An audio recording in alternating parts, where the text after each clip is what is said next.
The 18th century invented the modern world, and it did it while having the most elegant nervous breakdown in human history. The 18th century. 10 mind-blowing facts about the century that invented the modern world. Imagine powdered wigs and classical music, right? Wrong. This was the century when people figured out electricity, overthrew kings, started industrial revolutions, and accidentally discovered that maybe treating humans like property wasn't such a great idea. Buckle up, because this gets wild. The year 1701 opened on a world that looked medieval, but was about to become recognizably modern in the span of a single century. The 18th century was when humanity figured out that most of the rules they'd been following for thousands of years were actually optional, and the results were absolutely chaotic. But here's what makes this century so mind-blowing. It was simultaneously the most rational and most revolutionary period in human history. The same people who were obsessed with logic and scientific method were also chopping off kings' heads and declaring that all men were created equal. Enlightenment philosophers were writing about human rights while sitting in coffee houses built on slave labor profits. This wasn't just change.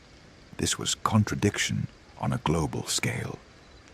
Let's dive into the 10 most insane facts about the century that accidentally created everything we think of as modern civilization. Fact number 1. Britain accidentally conquered India with a shopping company.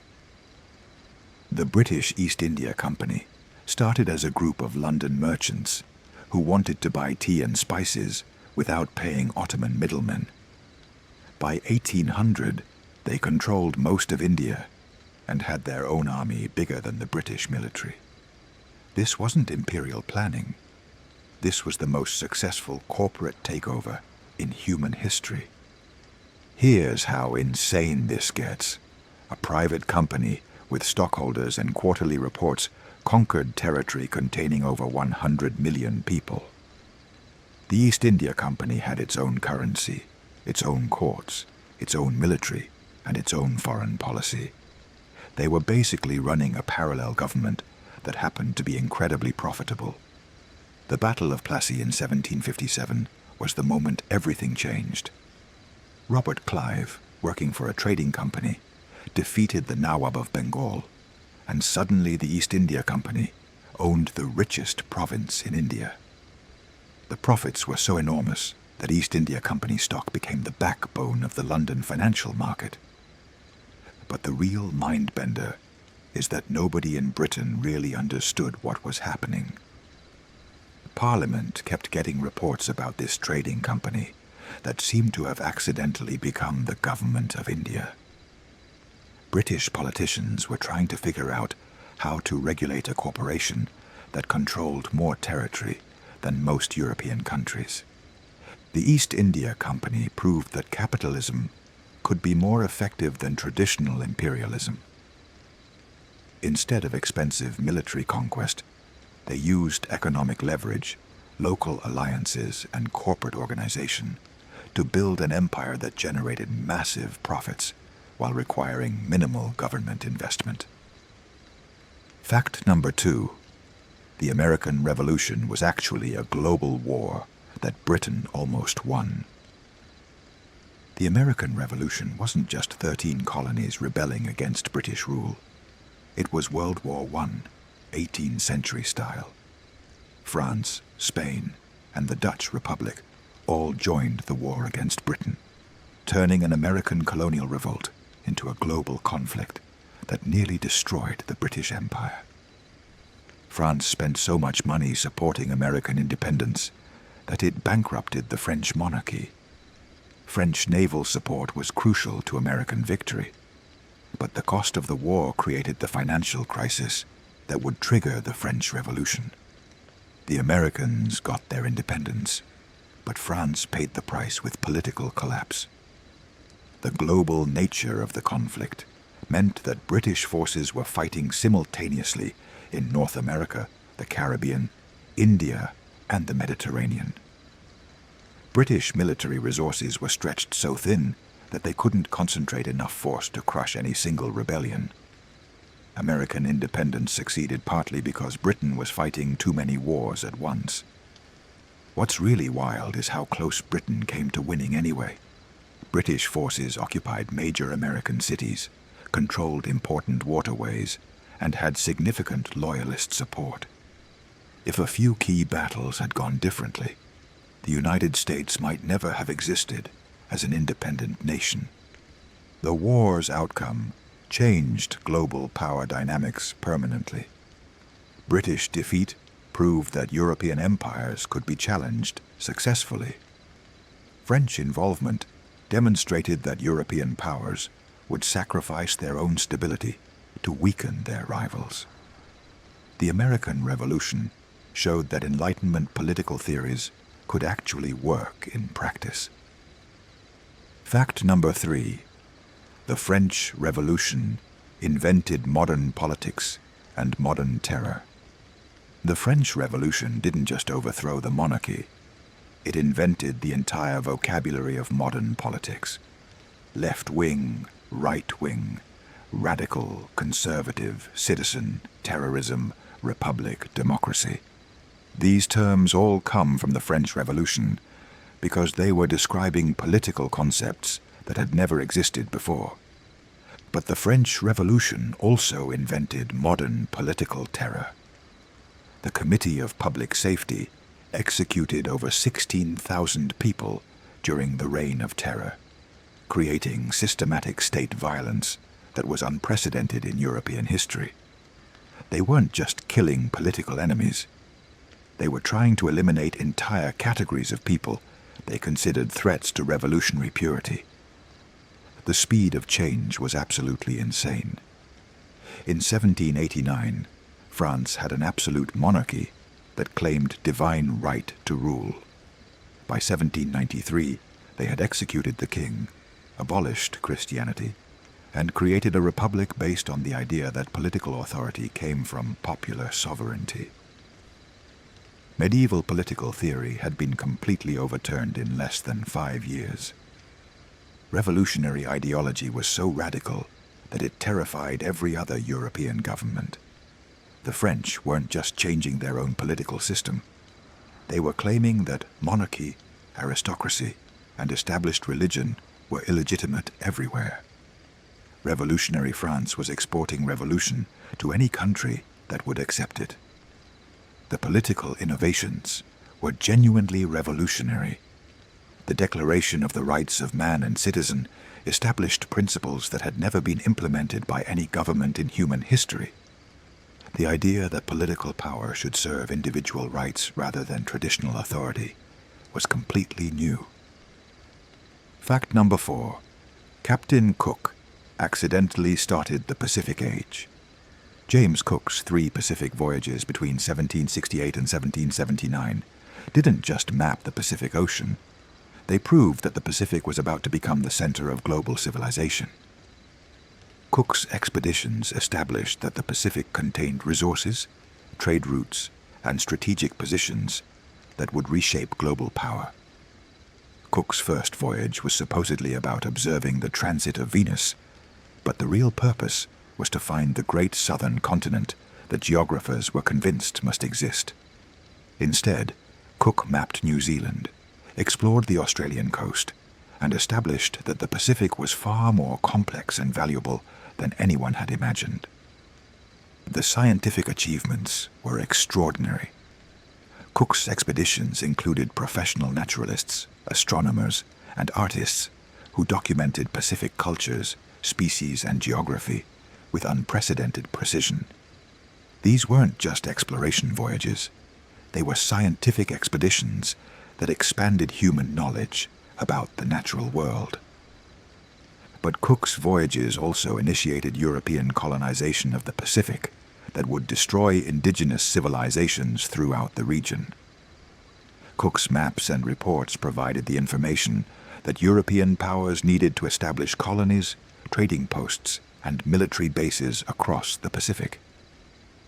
The strategic implications were enormous. Cook's voyages established that whoever controlled Pacific trade routes would have enormous advantages in global commerce. The Pacific wasn't just another ocean. It was the key to connecting Asia, America, and Europe in ways that would revolutionize international trade. Fact number 5. The Industrial Revolution started in Britain because they ran out of wood. Britain's Industrial Revolution began because they had an energy crisis that forced them to find alternatives to traditional power sources.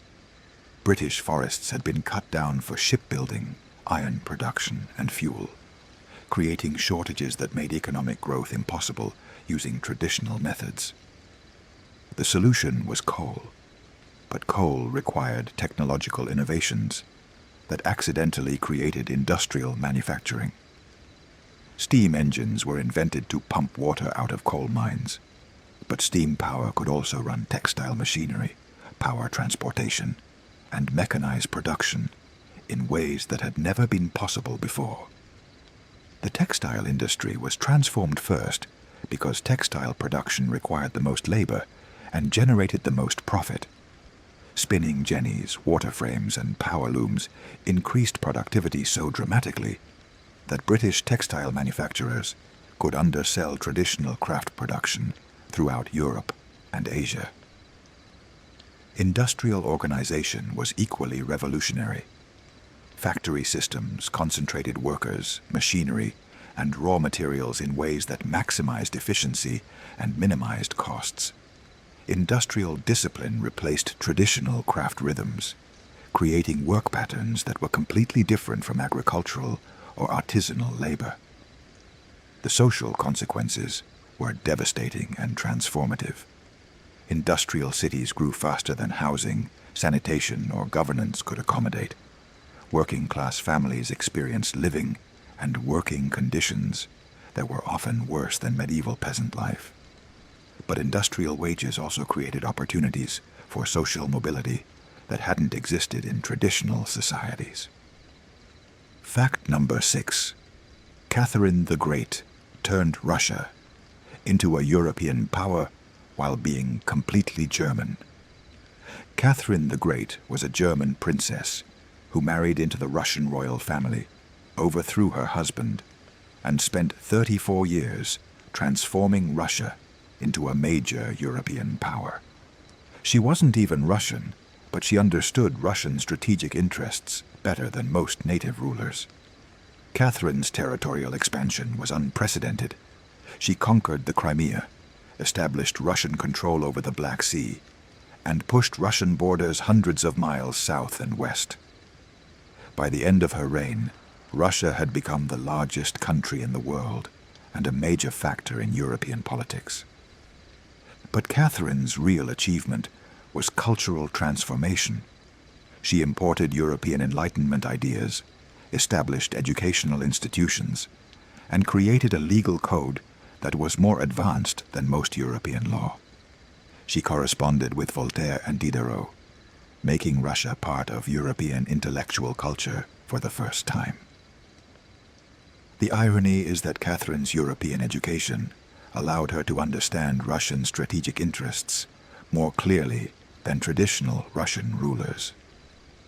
She realized that Russia needed European technology, European administrative methods, and European diplomatic relationships to compete with other major powers. Catherine's foreign policy was brilliantly opportunistic.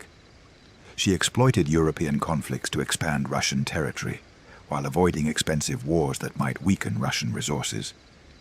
Russian expansion under Catherine was systematic and strategic, rather than adventurous or ideological. Fact number 7. The Enlightenment proved that reason could be more dangerous than religion. Enlightenment philosophers thought they were replacing religious superstition with rational thinking, but they accidentally created ideologies that were more destructive than traditional religious conflicts. Enlightenment rationalism provided intellectual justification for political extremism that medieval religious thought had never achieved. Voltaire's attacks on religious authority was supposed to promote tolerance and rational discussion, but Enlightenment anti-clericalism contributed to the religious violence of the French Revolution. Enlightenment philosophers had created intellectual frameworks that justified destroying traditional institutions without providing stable alternatives. The Encyclopedia Project was supposed to organize all human knowledge according to rational principles, but Enlightenment systematization also created intellectual categories that justified racism, colonialism, and cultural superiority. Enlightenment science provided pseudoscientific justification for treating some human beings as inherently inferior to others. Enlightenment political theory was simultaneously liberating and dangerous. The idea that political authority should be based on rational principles rather than traditional legitimacy was revolutionary. But Enlightenment rationalism also suggested that irrational people didn't deserve political rights. The most dangerous Enlightenment idea was that human society could be perfected through rational planning. This led to revolutionary experiments that caused enormous suffering while trying to create rational social organization. Enlightenment confidence in human reason justified political violence that traditional societies had considered illegitimate. Fact number 8. The Atlantic slave trade reached its peak just when people started saying slavery was wrong. The 18th century was simultaneously the peak of the Atlantic slave trade and the beginning of the abolitionist movement. More enslaved Africans were transported to the Americas during this century than in any other period, while European and American intellectuals were developing moral arguments against slavery. The numbers are staggering and horrifying. Over 6 million enslaved Africans were transported across the Atlantic during the 18th century, with mortality rates that turned the Atlantic into a massive graveyard. The slave trade was so profitable that it funded much of the economic development in Britain, France, and North America. But the same Enlightenment thinking that justified individual rights and human dignity also created intellectual frameworks for opposing slavery. If all men were created equal, then slavery was obviously wrong. If reason should govern human relationships, then treating people as property was irrational. The contradiction was psychologically devastating for slave-owning societies. American founders wrote about liberty and equality while owning hundreds of enslaved people.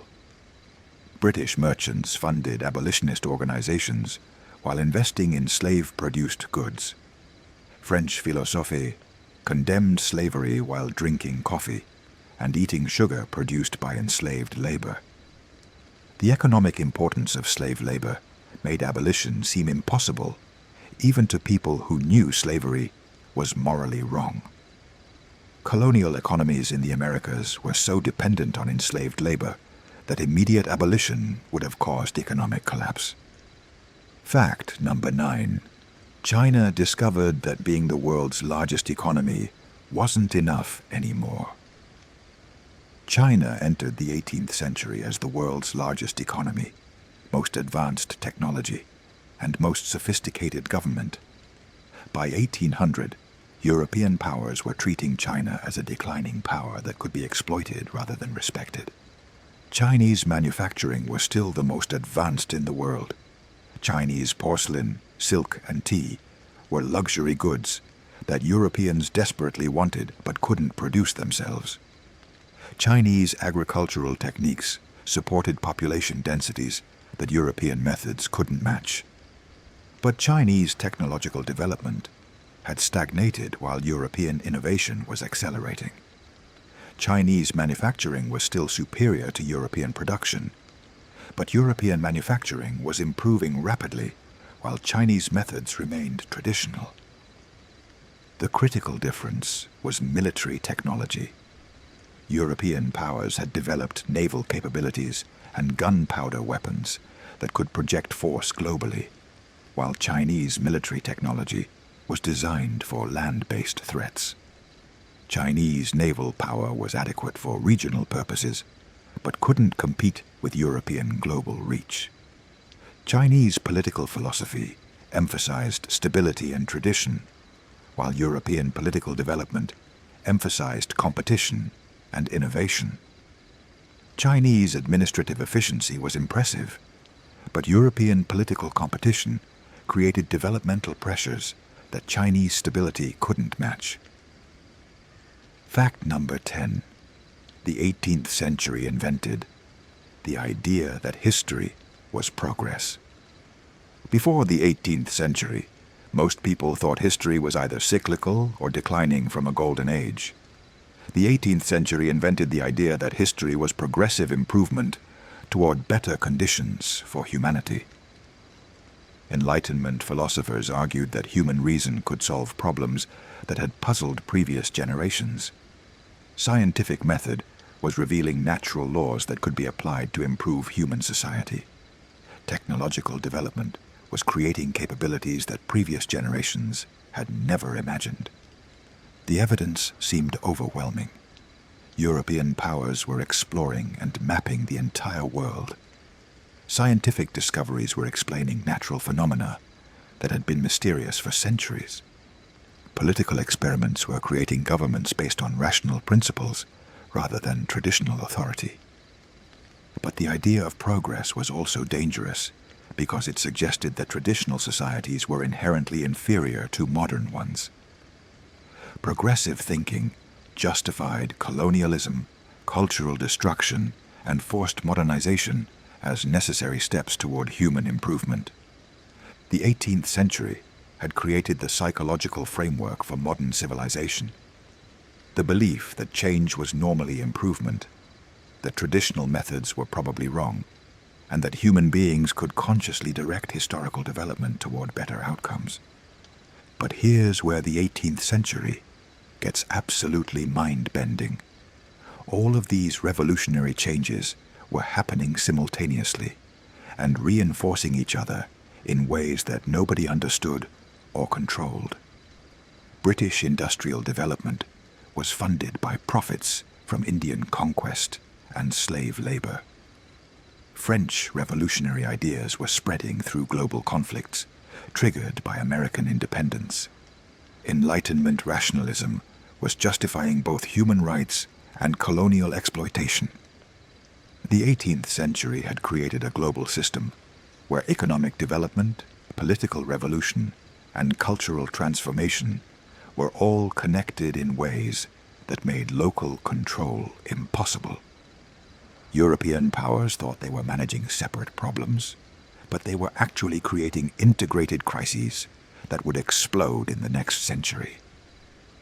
The 18th century proved that human beings could change everything about their civilization in less than 100 years. But it also proved that revolutionary change was impossible to control or predict. The same century that invented human rights also perfected slavery. The same period that celebrated reason also created ideological fanaticism. This wasn't progress in any straight line. This was humanity discovering that they could remake their world while having no idea what they were actually creating. The 18th century had accidentally invented modernity while trying to perfect traditional civilization. And that's how the 18th century accidentally invented the modern world, while having the most elegant nervous breakdown in human history. Every major crisis of our current era, global economic integration, democratic revolution, industrial environmental destruction, racial inequality, and ideological extremism, was born in the contradictions of 18th century civilization. If this video blew your mind about how insane the 1700s really were, smash that like button and subscribe for more deep dives into the centuries that created our chaotic world. Drop a comment below and let me know which of these facts shocked you the most. Was it the shopping company that conquered India, or the German princess who made Russia European? And if you want to see how these 18th century contradictions exploded into the chaos of the 1800s, check out our next video where things get even more revolutionary. Thanks for watching, and I'll see you in the next one.